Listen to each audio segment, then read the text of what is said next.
my grandfather was involved in it. He worked for Bonham's Orchard. The Bonhams they still live in Chilhowie. And so I got to hang out with him in the apple orchard. My dad worked for a little while in the apple orchard. My uncle worked in the apple orchard. So the whole family was really involved. My grandmother worked there for a little while too in the packing plant. So it was just kind of a thing I grew up with. Just down this little road here. Back in March of 23, we planted just under 2,000 apple trees. But we started that process back, probably the January.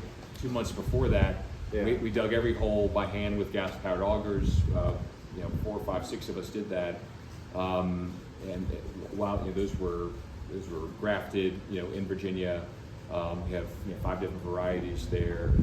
We planted more trees this past year, but we're growing them, on a trellis kind of system, mostly because of ultimately who's going to be harvesting those. It's going to be us.